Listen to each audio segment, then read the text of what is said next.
All right. Good morning, everyone. Thank you for attending the workshop. My name is Soleil, and today we are joined by Abril from Morph, and I will let you take the floor.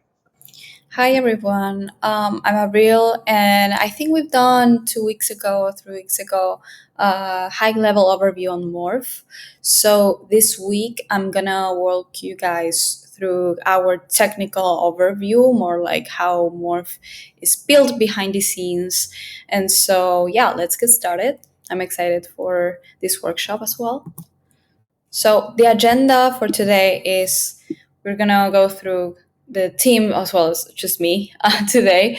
But what is more for an overview, like high level technical side, our sequencer, decentralized sequencer network, batching and submission contract, responsibility proof, and optimistic zkEVM.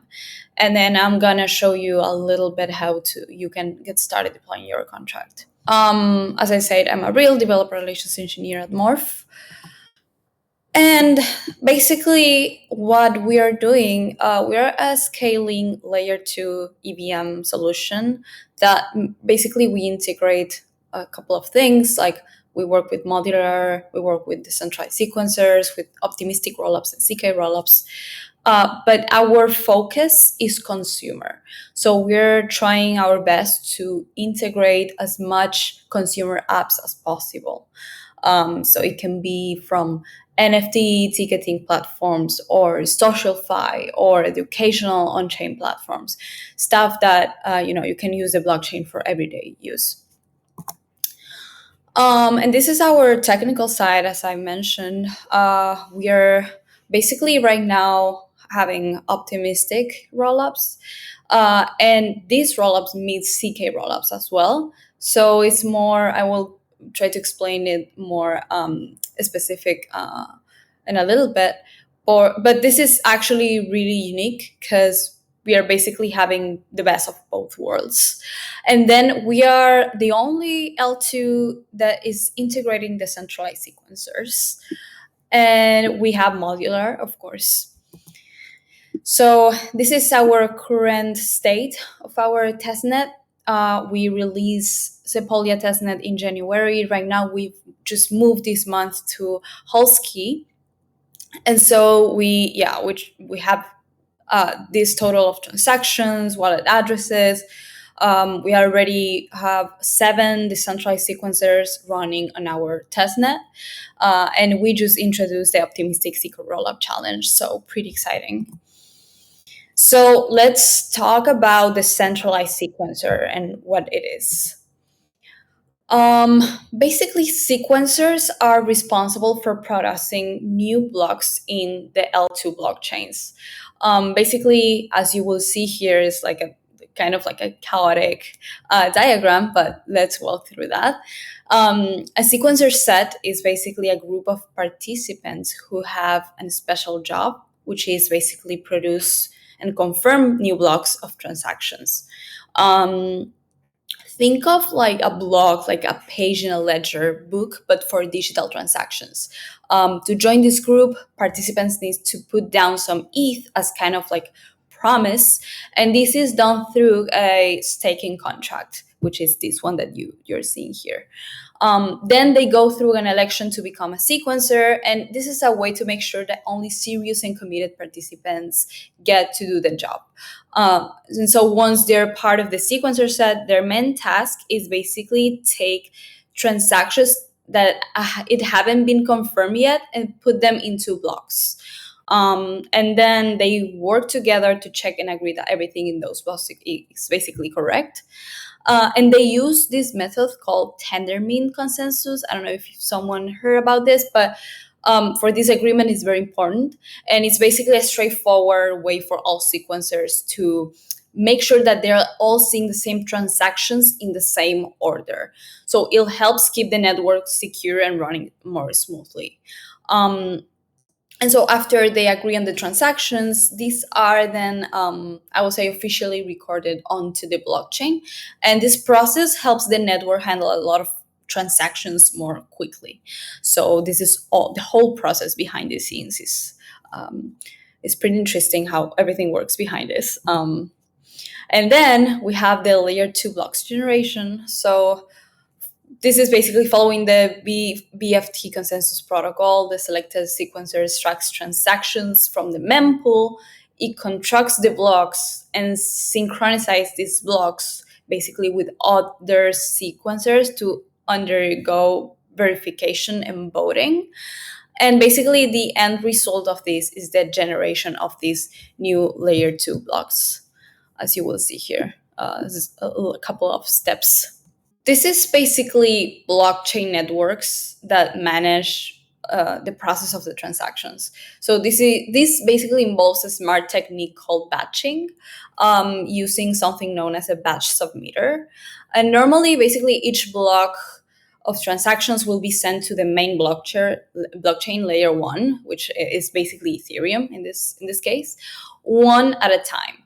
And so this can be slow and expensive, and to solve this, sequencers are those special participants that we talk about. They use a special technique. Basically, they group several blocks of transactions together into what we call a batch. And so at certain points in time, these checkpoints, the sequencers take all these blocks they've gathered and sign them off together using a digital signature. And so the signature is basically a way to ensure that all the transactions in the batch are valid and agreed upon. And this is I don't know if you guys heard about this, but it's a signature called BLS signatures for this purpose. And so once this batch is signed, it's not sent to just any part of the blockchain. It goes to a special part of the main blockchain of the layer 1 through something known as a roll-up smart contract. And this is basically like a gatekeeper that checks and processes these batches. But yeah, the layer 1 contract, upon receiving this, checks the submitted signature to make sure that it matches all the transactions. So I will say this batching process actually ensures that the network remains efficient and scalable. So it accommodates more transactions without being super slow. And yeah, it has a lot of different benefits behind this. We do not only have the decentralized sequencers that I do explain, but our last piece and most important is our optimistic zkEVM and our responsive validity proof. So usually L2s has two main methods that have been used, like fraud proofs and validity proofs. And each one has their benefits but also limitations. And here's where Morph actually introduced this method called responsibility proof. And we take basically a unique approach by combining the best of this both rollups.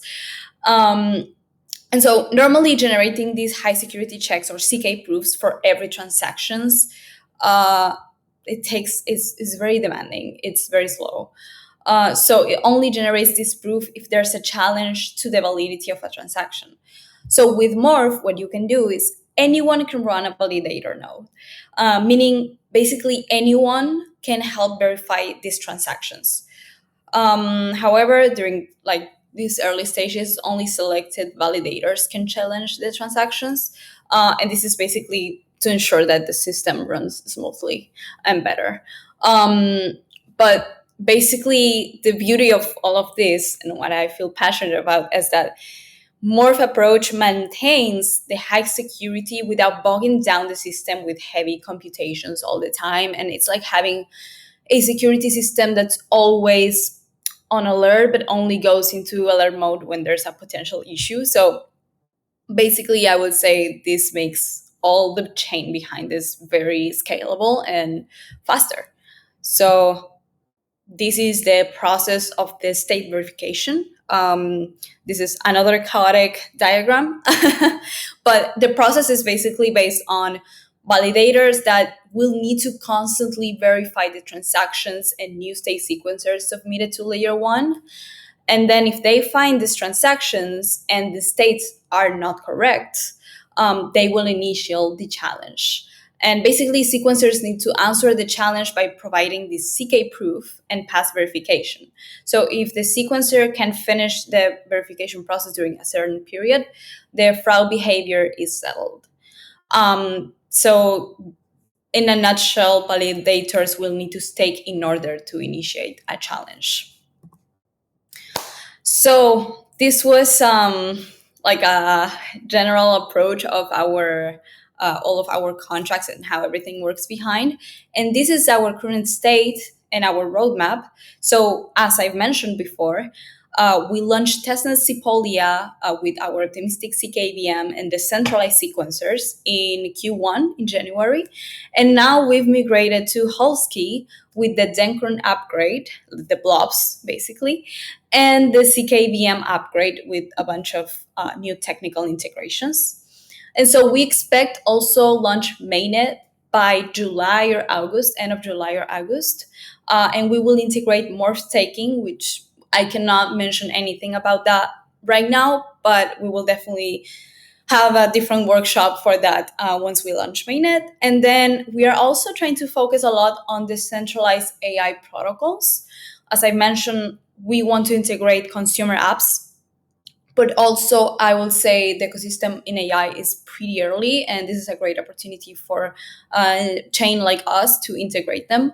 And so we are going to have an AI ecosystem support. And then for the end of the year, we're going to have a lot of updates in mainnet, such as account abstraction native and layer 3 support and a bunch of other things that we're exploring, and we're working really hard with the Abril team as well to build resources on top of that.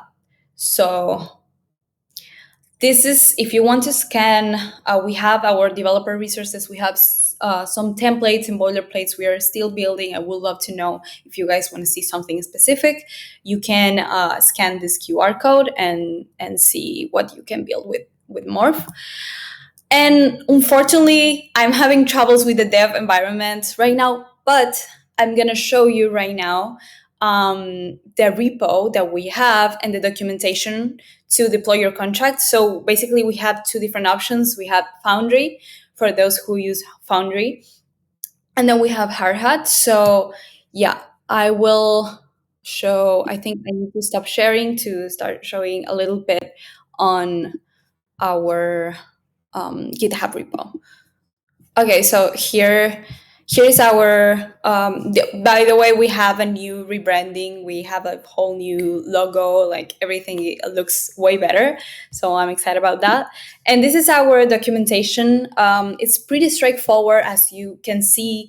I have another one when I'm walking through deploy the contract, but basically it's pretty simple. You can just git clone our repo, which is this one, Morph examples, and you have contract deployment demos for Foundry or Hardhat if you just want to try with an already built contract.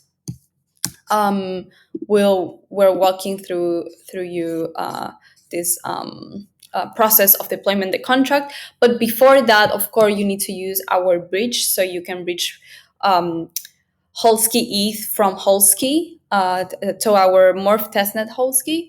And it's pretty straightforward. It can take around 20 minutes to get the tokens. That's why I'm also not doing it in camera. Otherwise, we're just going to be waiting for the tokens for 20 minutes. But it's pretty straightforward. And here you can also deploy contracts with Foundry. I personally like more Hardhat. For some reason, I find it more simple. But if you like Foundry or Hardhat, you can choose whatever you want. And then, yeah, we have the bridge. We have development setup. We have a lot of faucet, including LearnWeb3 faucet in the documentation. So you can find it here as well. And yeah, that's all. I hope you guys enjoy this workshop. And if you have any questions, please let me know. And I'm happy to help. And, you know, for me at this stage of the company, it's very useful to know if you guys, as a developers, as a builders, you want to build something in Morph and you want to see more resources or templates or boilerplates, whatever is helpful for you, SDKs. I would love to know so we can work towards that. So yeah, thank you.